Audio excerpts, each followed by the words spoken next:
Welcome to Business Cake.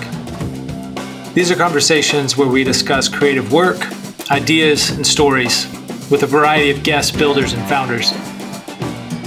In today's conversation, Dillon Simpson, owner and operator of Simpson Electrical in Gulf Shores, Alabama, shares with Patrick and me his story, how he started his company, where he's going, the ups and downs along the way.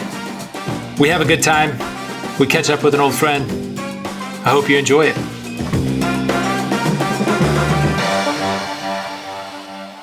Give us your elevator pitch. Like if you're running into somebody and they're like, "Oh, Simpson Electrical, like, what do you guys do? Like, how do you sell your company to people?" Next question. What? I'm just kidding. You passing on all these? Yeah, like, hey, what's your shoe question. size? I'm just kidding. What do you usually, if you're going to take a lunch break, what are you usually eating for lunch? No, I'm just kidding. I'll do the elevator salesman. I don't mind.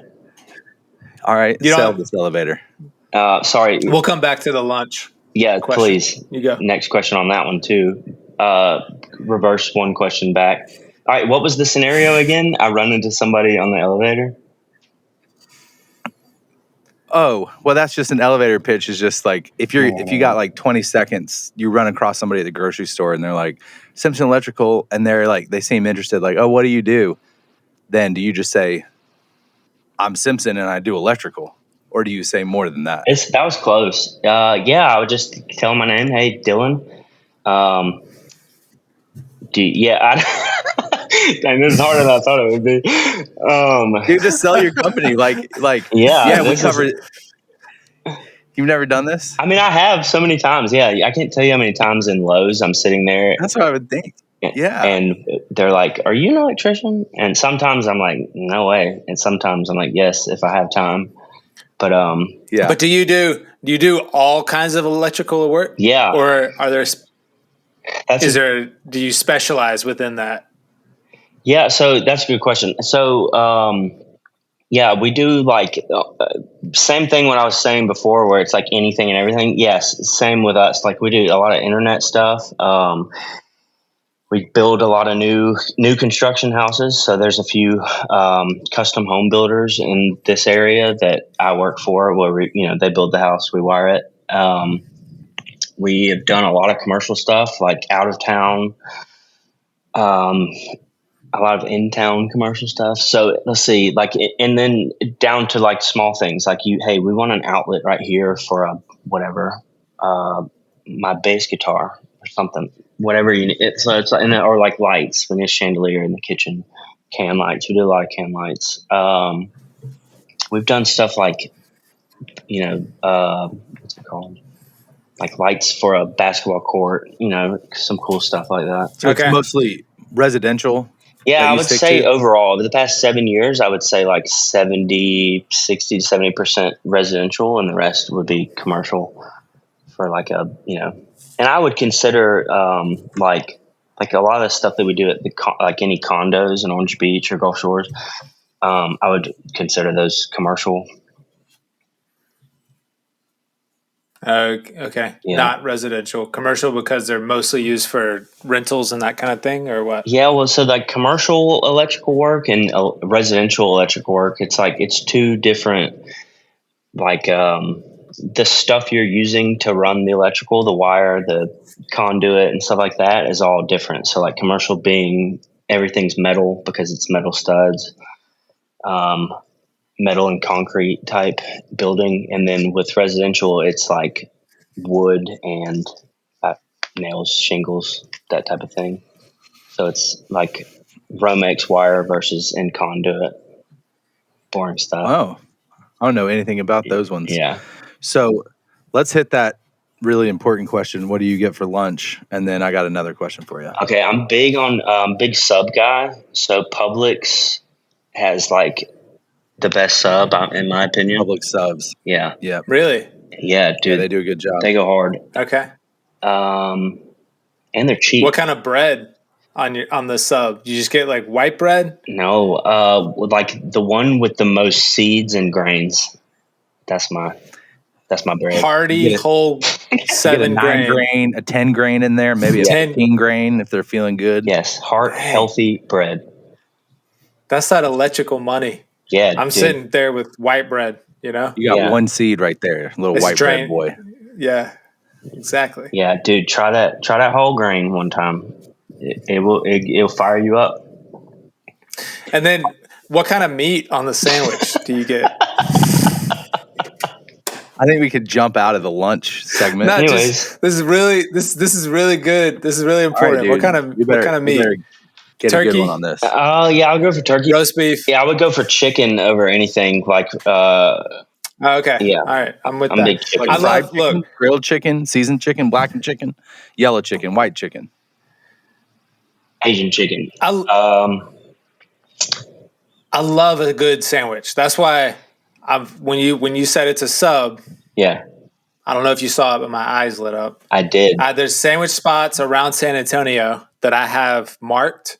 And when I want a good sandwich, then I know which one I'm going to depending on where I am. Yeah. And so Love it. it's very important. Yeah, because it's like you go eat a hamburger and you feel like crap and greasy all day. Yeah, we can't have that. No, sir. If there's not a Publix around, or also if you do choose Publix sub, go ahead and hang up whatever you had to do for like the next hour, because it takes 30 minutes to get a sandwich. They take their sweet time. So if I don't have the time, this episode is brought to you by Publix Subs. Make sure you have an hour, but it's delicious.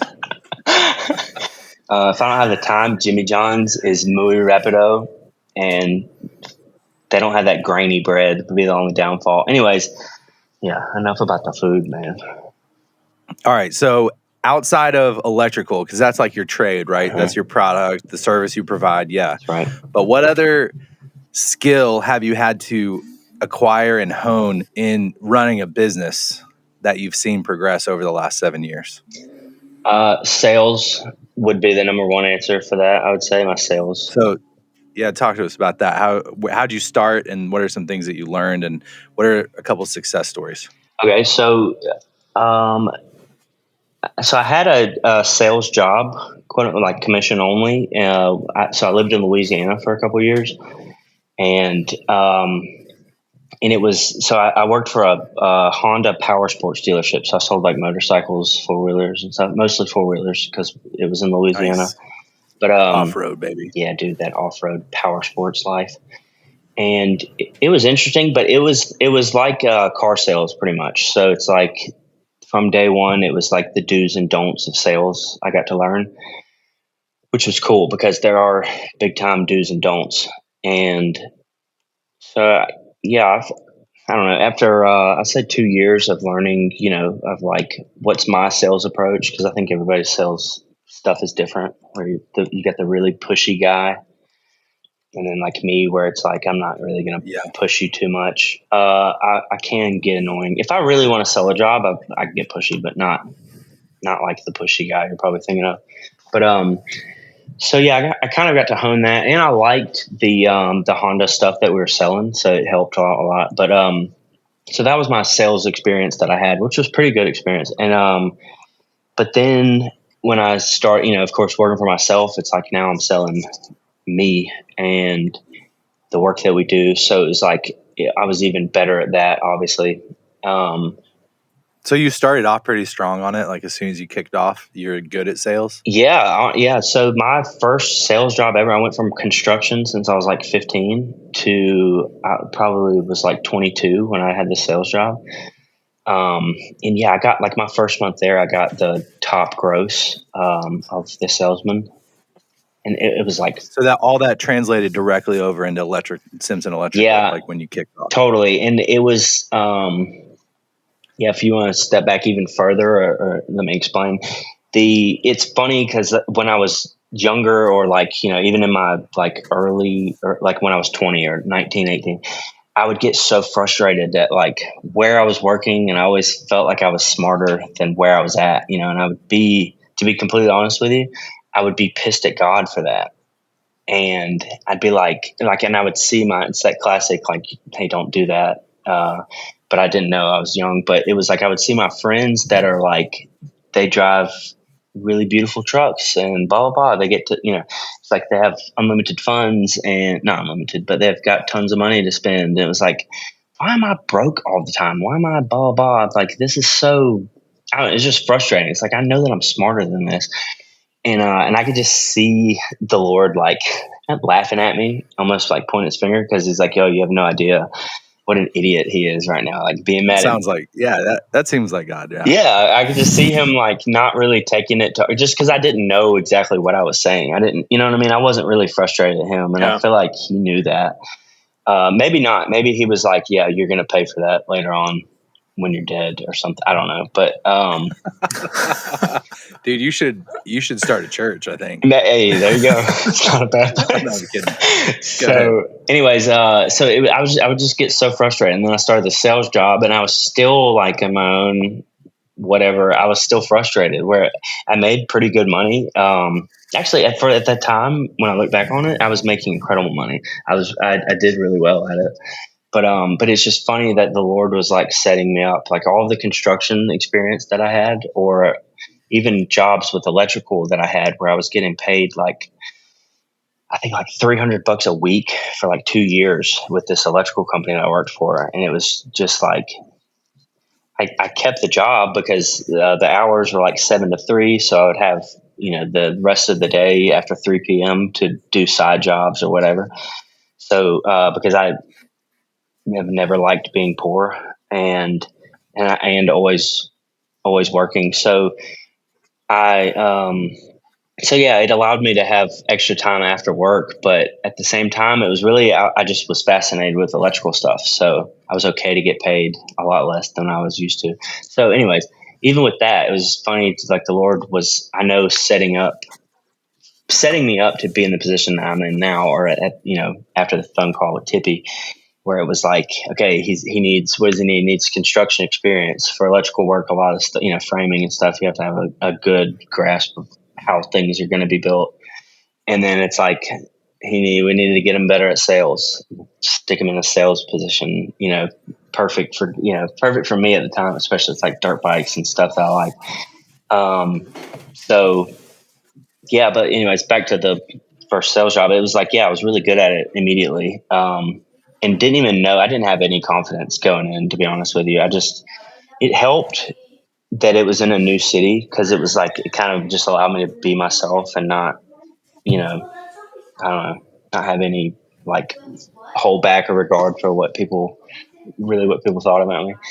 So yeah, I did really well with it. And then now it's, fast forward to starting the electrical company. It was like, now I've gotten it allowed me to get better at honing my, like, creating urgency with customers, like go ahead and trying to get them to make a commitment on whatever decision, and knowing, hey, if I leave here on this particular customer, they're probably not going to want to do this. So like, and I'm, like I said, I'm not a pushy salesman, but there's been times where I've been slow and then a random person calls and it's like, I'm not losing this job. I'm closing this job down, I got to sell it.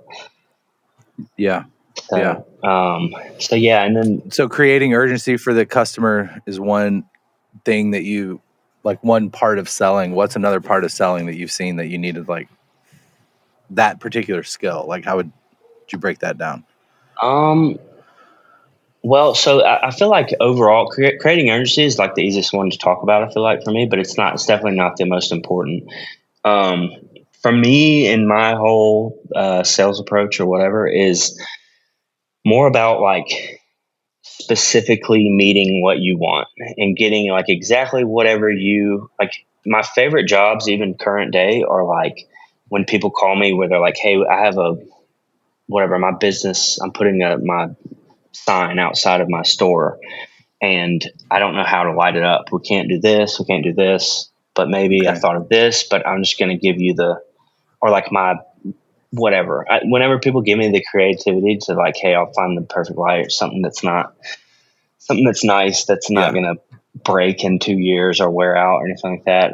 That's like one of my favorite things to do, and like allowing, the lighting side of the electrical stuff is my favorite thing to do. So with that being said, it's like the sales stuff, where it comes back to that, is like getting you exactly what you wanted and making sure that you understand, or making sure that we're on the same page and the trust is there before I start, or or during if it's a longer project. Yeah. And then yeah, I remember in some previous conversations, it's like the making sure you're on the same page thing. You've talked about how you'll start a job with somebody and then you wire it all out or whatever. They put the sheetrock on and then they're like, wait a second, this is not what I thought was happening. You're like, well, this is what you said. right.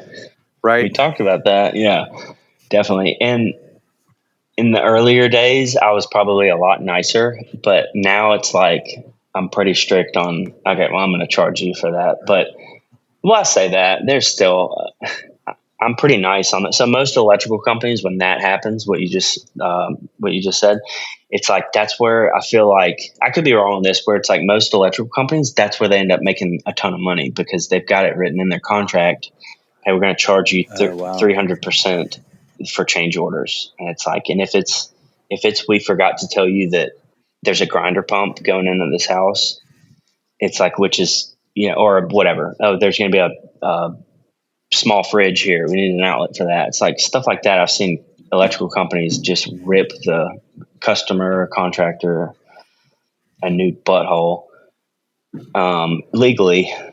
Yeah. And financially speaking. So it's like, it's almost like that's where they'll, I don't know. I like I said, that's what a typical electrical company would do. And so I don't even do anything near like that. But like I said, I was a lot nicer when I was first starting out or younger, where it was like, no, that's no problem because I like doing the work. I'll do it for free if you wanted me to. Right. Just eat the cost. Yeah, totally. Yeah. And it's always been more important to me, like even current day, I've got so many projects that I'm like waiting on approval, where it's like, I don't even care if this is the first time we're doing business. I don't even care the cost of like materials and stuff. I'll do it for almost nothing, with not really for nothing, but I'll like break even. That's right. And, or pay one of my guys for free to just get in the door with this customer. That's always been way more important than the actual first job. So it's like a lot of things go into that. Has that paid off for you? That practice? 100%. I think so. It's funny now talking about this. It's like I know that I do that, but I never really talk about it. You got an example? Is that mainly with contractors, like where somebody's been doing a lot of jobs and you want to get in with them? That would be less residential, where it's one, like somebody just calls you up for one job. Yeah. Right. That's right. You're strategic in where you use that. Yeah, totally. So a perfect example, a job that I just finished yesterday was, so it's in Mobile, which is, sorry to Mobile people that are listening, but since I live in Gulf Shores now, we don't have any listeners in Mobile, Dylan. Don't worry. Good. They're all it's just you. That's true. I am the one and only. So it's like Mobile is just, it's not really, it's just so overcrowded. It's hard to do anyways. And it's like an hour, 15 minutes from here. So I don't typically ever want new work in Mobile, but like 70-80% of my customers are in Mobile. So it's just what it is, and that's okay. But so this guy that I don't even know who referred him to me, but his name's John, older guy. He owns a bunch of commercial property in Mobile, and I'm familiar with him, but I don't know him very well. And he's pretty a well-known guy. So, anyways, he calls me, and whatever. Long story short, he has this weird scenario, and I'm sure what happened was he's called other electrical companies, and they've kind of turned him down or whatever. And somehow he found my number.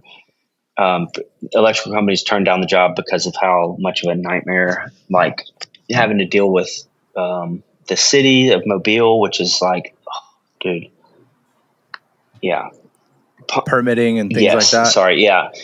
It makes me want to hurt myself thinking about just dealing with them now. Please, let's move on to the next. I'm just kidding. No, I'm joking. No, for me, it's like I'm not gonna hurt myself, but like it was just like, it's just a nightmare. Kind of a time waster for the thing that he wanted done, and it was kind of confusing. He has a building with 3 tenants in it. They all have the same power bill, but their units are like unit A is 2/3 of the building. So I won't get too detailed, but it's just a more difficult. It's like 3-phase power stuff, which is back to the commercial stuff we were talking about. It's commercial work, stuff that I really enjoy doing. And and learning about like working with the city or whatever town you're in with the power company and how those two, every city and town is completely different. And I had never worked with Mobile City before. So, anyway, so it was like, for me, it's valuable for one, okay, the guy, John, I want to do work with him. I want to be his electrician.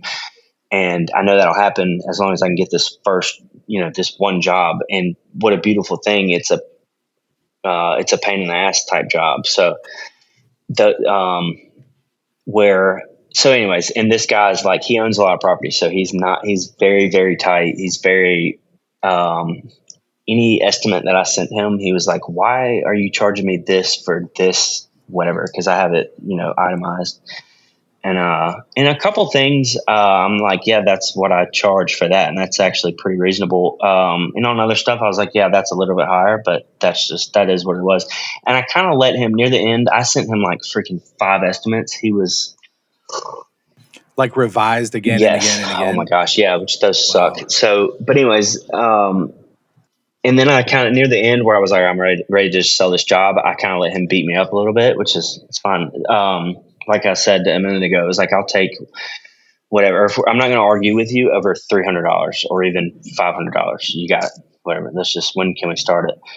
And so that's what ended up happening. And it didn't even it was difficult. If you took the time that from start to finish on the phone or meeting with Alabama Power or meeting with the city, because we had to go through zoning to get it, blah, blah. It was, I don't even know how much time I spent. Weeks of just like a constant aggravation, or I'm waiting on city or waiting on Alabama Power or something. So, looking back on it, those type of jobs feel good to me to get done, where it's like, oh my gosh, what a freaking nightmare that was. And like, but we got it done. It's good now. Yeah. They've got power right now.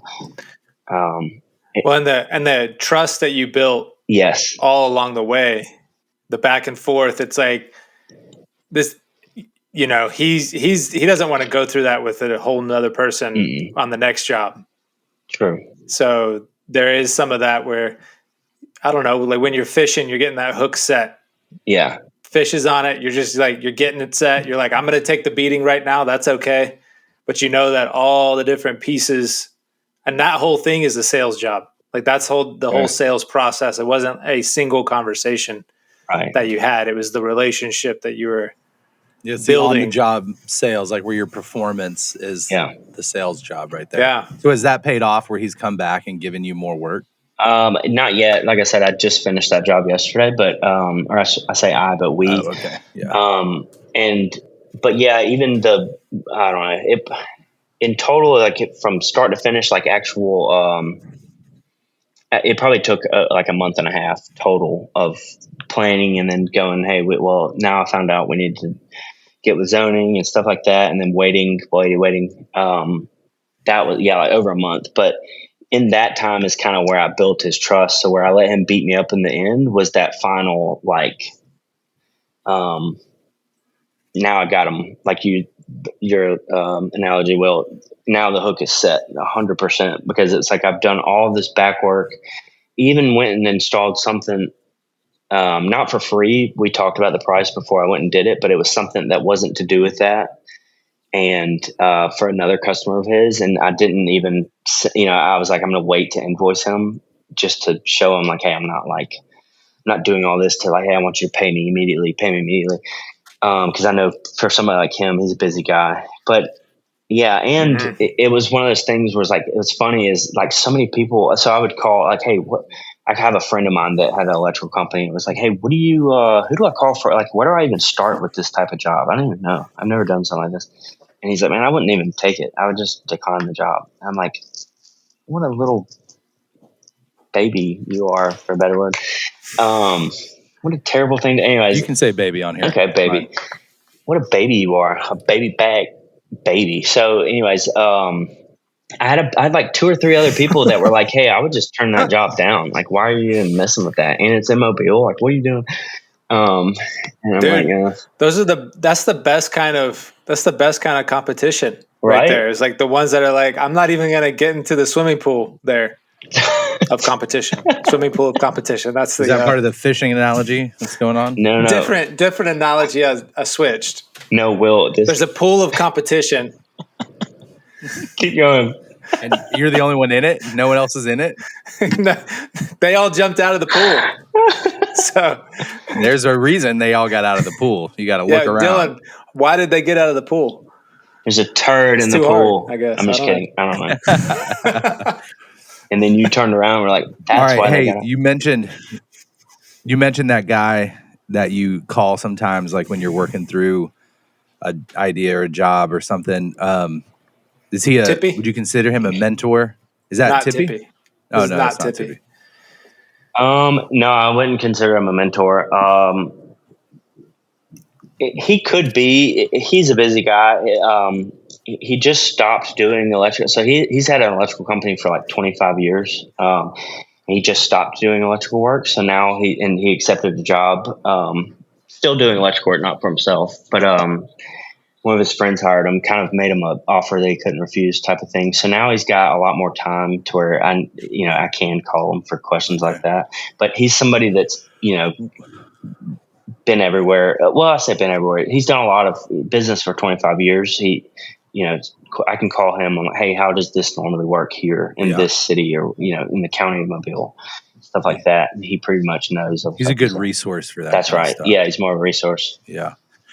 So on the either mentoring, like you could answer the question of like what mentors do you have, or you can answer the question of like what people do you watch and inspire you in the work that you do or in the business that you do, whether it's like somebody or a book that you've read or something like that.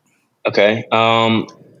So I've been super fortunate with people in my life, like my dad, Grant Simpson, Jigaboo, dude.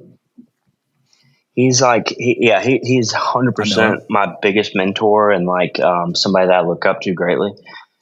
And he's just, I could blow smoke up his butt.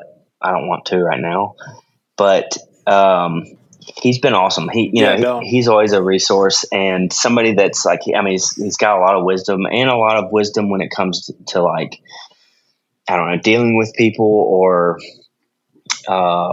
business practice and stuff. And somebody who I trust his opinion about stuff where it's like, how would you handle this situation with this customer? And he's like batting 1,000 with the good advice for whatever it is. That's awesome. But dude, dealing with people is so hard. It's good to have people that can help you navigate those situations. Totally. Yeah. And he's a good poker player for that exact reason.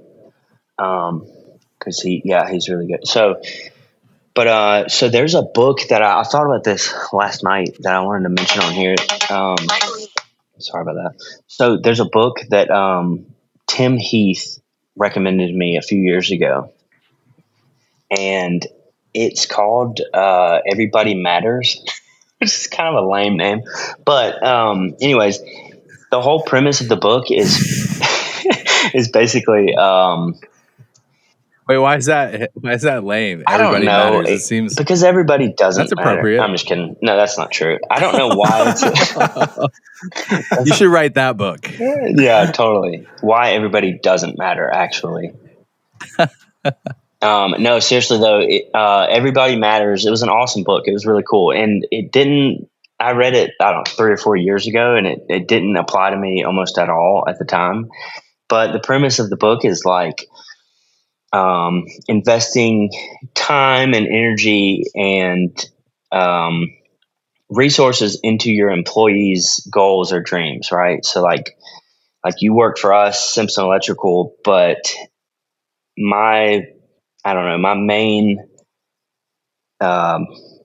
benefit of having you is not for my profits with Simpson Electrical. It's more like, how can I get you to where you want to be? What do you want to do? Have you even thought about that? Like, what do you want to be doing? How can we get you there? And where I am still a business, or so the author of the book, Bob something. I was about to. Yeah, I think was that the Disney guy, Bob Igor. I don't know. Keep going. Bob Chapman, I think is his name. So I don't know. I made that up Chapman. Probably. So The book.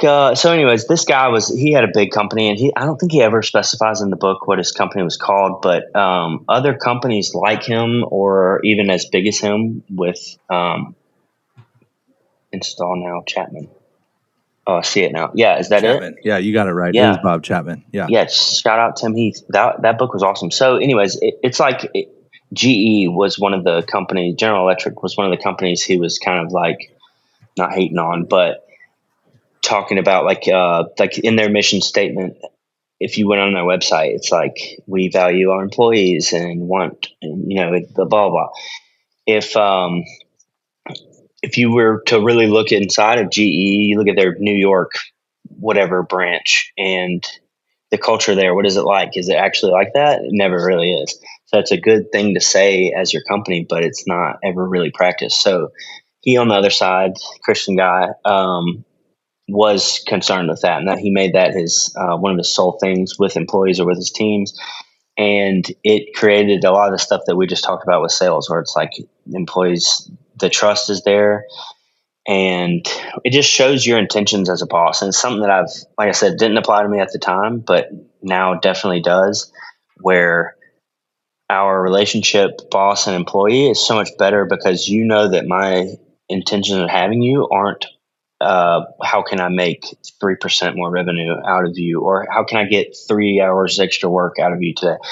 It's like stuff like that. And then and even furthermore, it's like, I'm okay with your goal not even be like, say that we get you to where your goal and your dream is, even if that means you don't work for us anymore and you work in this completely different area. That's okay, and that's what it's all about. And yeah, so like even in my own life, there's two people. One of them worked for me at the time, but at one point, but another person where I've been able to do this with, where it's like, hey, what do you want to be doing? And we drive in the truck a lot, so it's like I'm interested in what. And I probably, right after I read this book, I probably bugged the crap out of him at work, because it's like, what do you want to be doing, brother?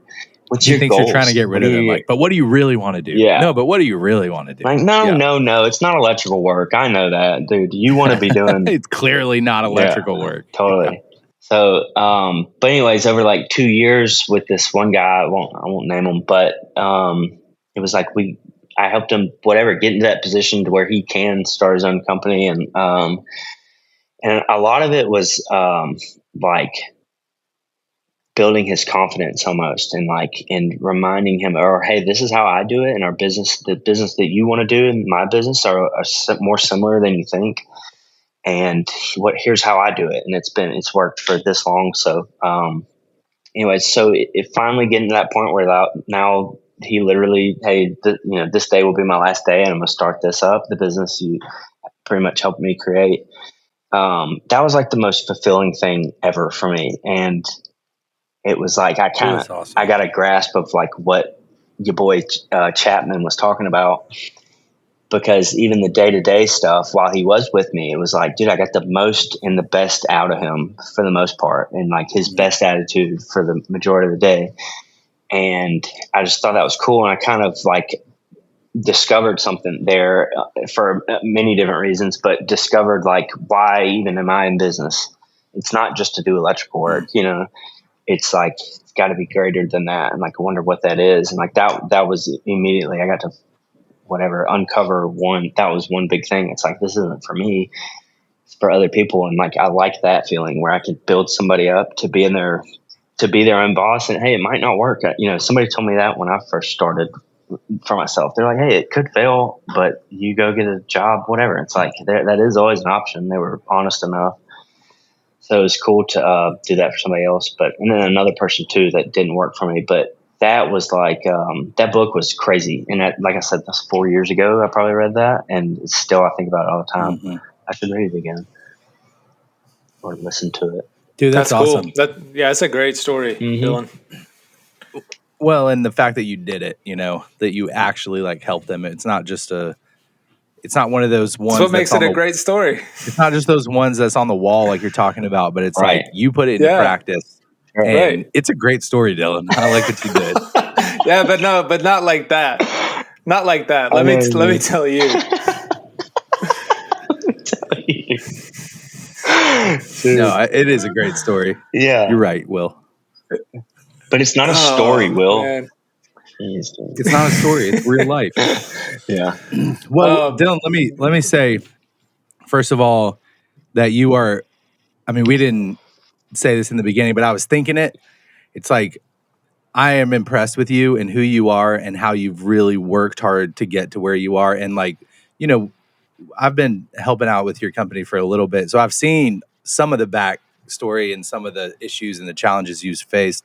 Obviously, I haven't seen all the day-to-day stuff, but yeah, I appreciate your genuineness to like do a good job for your clients and the people that work for you. And so making a difference in those little ways, like I just want to give you props, man, and say you're a respectable man and you're running a good company.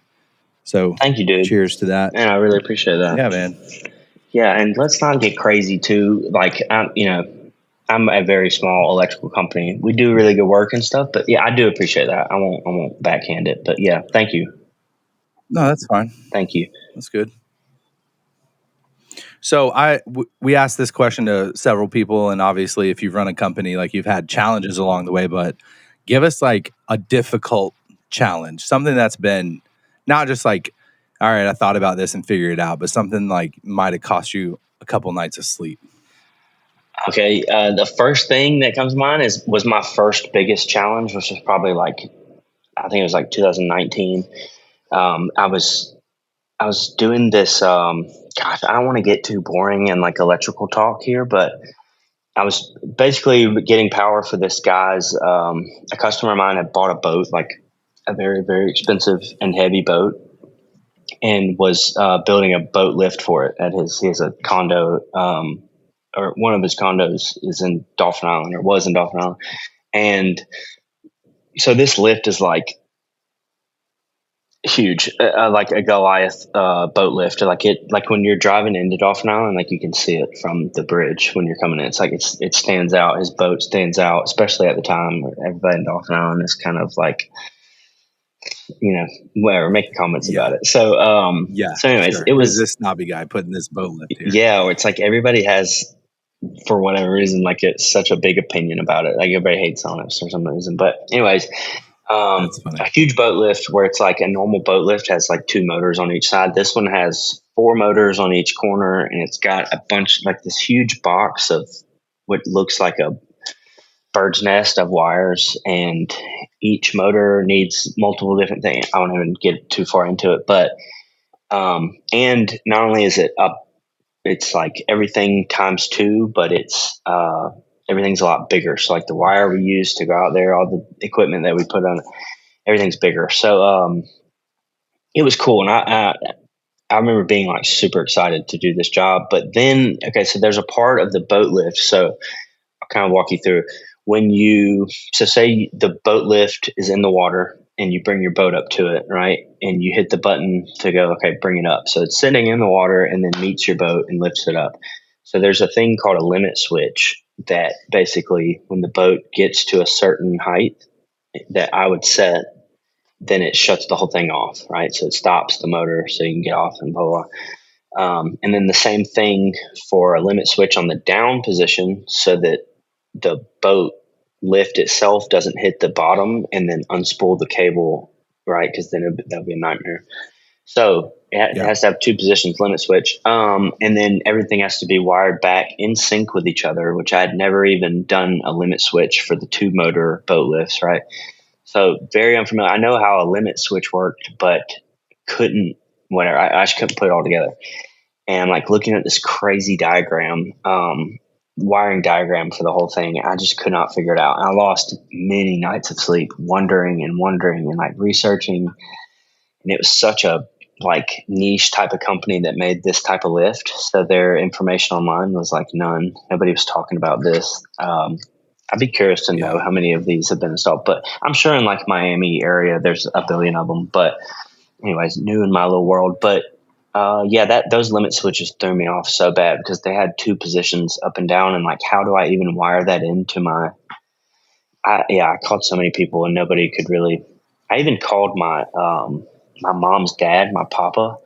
So he's not on paper an electrical engineer, but you didn't usually call him that, or Or, That was a bad joke. I called Papa. Boo. I was so stressed I even called my mom. Ario Gimpera. Can I say his name? Yeah, Ari. I called Ari. He's pretty much an electrical engineer. He's very, very smart with, especially this side of electrical things where it's like control, like more electronics type. So,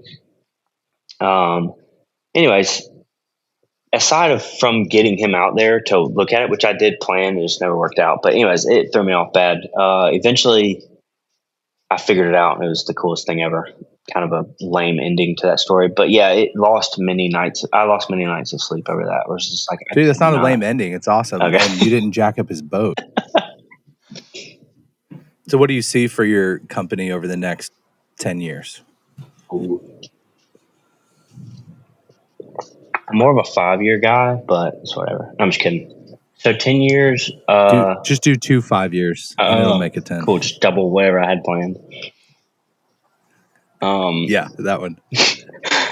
10 years. Let me think. How old would I be then?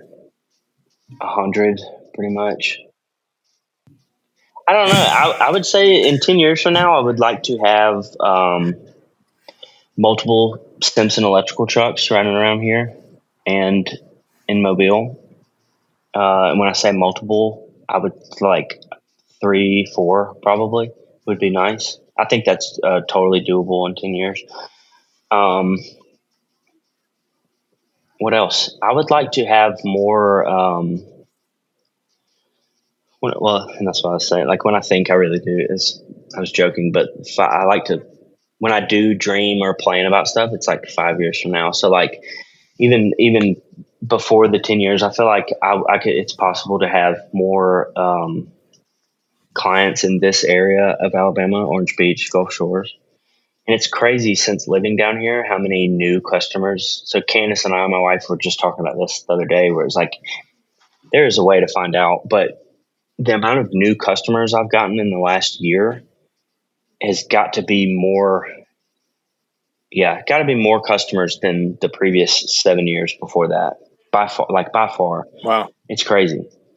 Well, yeah, I just saw you look at me like funny. Let's not get crazy with the stats. Well, I'm just here. wondering, do you know, because you said if I thought about it, I could figure out where, but like, how did that happen? Where did that come from? Well, it's from being in this area, kind of. Oh, and also, dang, I should have mentioned, this would make a lot more sense where it's not that hard to come up with. But I started at the beginning of the year, I was kind of slow, or like stuff projects that were about to launch where I'm like sitting here waiting for, and I've invested a ton of money in, are waiting and stalling out. So I started advertising online. So that in itself is like, obviously you would get a lot more new customers for that reason. But well, my bracelet just fell apart. Sorry. So yeah, a lot of it is just living in this area. But when I say newer customers, I mean like we just started doing a lot more new construction homes. So there's a few other custom builders that I would like to kind of get my foot in the door, or people like the guy I mentioned earlier, John. There's a few guys that are acquaintances of mine that have a ton of commercial property down here that I would like to I don't know what it would take exactly, but I'd like to have like some. Have you asked them what it would take to get in there? Well, I don't really know them that well, or the conversations that we have had aren't really. I don't know, maybe not appropriate to throw one of those things in there. If that makes sense. What if you asked one of the guys advice about getting in one of the other guys' business? Like, hey, if I wanted to go get in his business, what would you recommend? Oh, yeah. And then it's kind of like non-threatening, so that way they can tell you what they would like. What if you invited him, the guy you're going to ask, invite him to a Publix to get a sub, and while you're waiting for an hour, you got an hour. Then just ask him. Yep. He can't go anywhere. Hey, what's your net worth? Captive audience. I mean, how can I get into business with you? I'm just kidding. But no, I really don't have anybody. There's a few people I'm thinking of specifically, but overall, I'm sure there's other people like that in this area. But and a couple of those people that I was just talking about are I have specifically gone, hey, here's, this is what we do. My family, we just moved to Gulf Shores within last year. So I want to do more work in this area. I'm from Mobile, blah, blah, blah. If you ever need an electrician or need something like immediately or want to see what, just let me know and we can meet, or we'll handle it for you. Just give me a call. And some of the bigger guys or two guys recently that I, within the past year, have had that conversation with. I haven't heard from them, so maybe they'll save my card. Who knows? But Dylan, I know that you said 5 years is typically your planning horizon, which I think is great. If you're gonna think about legacy and like 30 years from now, like if you were just gonna go out and say, you know what, like at this point when I'm 65, you'll be 65-ish, right? In 30 years, like what would you have want as you look back? What would you have want to have done? And I'm not just like with Simpson Electrical, but just like if you were to hit like 2 or 3 things and just say like, what would you have wanted built? Is that a question? It is. Nailed it. What would you have wanted to build? Wanted to build. I've wanted to build. Man, from 30 years, you said it doesn't have to do with Simpson Electrical only? I mean, I think like Simpson Electrical would be part of it, probably in some way. But I mean, I think it's a legacy question, and so I think it could bring in family or communities and that kind of thing as well. But yeah, good question, bro. I have no freaking idea. The only thing I can come up with is I think about my kids. I've got a 4-year-old and 2-year-old. That's what I think of immediately. In 30 years, I would have loved to get them to by then, let me think. Yeah, 30 years from now, they would definitely be. No, they wouldn't. They would be just leaving our house. Holy crap. Is that true? No, they would be 34 and 30. They'd be like 34 and 32 if we did math. Jeez, I'm it's that point of that. Sorry. I mean, they could be leaving your house by that point. It's fine. We are not trying to say they need to leave. Be all right. That's true. That's good point. So really the stuff I would think in 30 years, to be honest with you, I never even once, that never has crossed my mind, 30-year goal. So yeah. Well, that's all right. Look, think about it. Okay. And this is what we'll do next time you're on, because we'll have you on again. Then we'll bring this up. We'll ask and we'll see, Oh yeah. I'll be prepared. If it's in like 6 months or so, we'll see where you're at. Yeah, I like that question though. I'm kind of ashamed that I haven't even thought about that. I like it. No, don't be ashamed. That's great. Dude. Yeah. What advice or encouragement would you give to people either in your field or not that are like thinking about jumping out or even like in the middle of a challenging part of their own enterprise? For the challenging part, I would say good that it's challenging. That's good. And then I would laugh at them because I can relate to that. Like God laughs at you and your challenge. Yeah, exactly. Where it's like, ha, we'll figure it out. But depending on who it is, I guess. But I feel like I'm not a good person to ask advice from. But I would say if you wanted to start your own company and you were like, whatever, like I was at one point, where it's like you're finding every reason not to do it instead of thinking, kind of reversing your brain to how can I accomplish this and this. I would just say just start trying to put it together. You don't have to. It won't all happen at once or overnight, unless it's I don't know. But yeah, I would just say start moving towards doing it, and whatever's freaking you out to not be doing it already, ask yourself, why have I not done whatever the thing that's freaking you out? Why have you not done it yet? Most of the time when you ask yourself that, it's a stupid reason that you're not doing it, That's good. I like that. That would be my, that's good. That's good advice, Dylan. You should give that to people sometimes. Hey, hand it out for free. It's yours. You have it. Well, Dylan, I'm going to echo Patch. It's been awesome to just hear this, and we've had conversations over the years, and I like Patch. Like, I think I respect what you've built, what Patch you're doing. It's really cool. It's cool to see Keep going. Keep building. Thank In you. 5 years, you'll have 4 trucks. 1 truck a year. There you go. Good way to think of it. Yeah, thank you, dude. Business Cake is produced by Sound Ops. The music is written by Philip Cusius. And this is hosted by Will and Patrick. If you enjoyed it, please rate us 5 stars wherever you find your podcasts.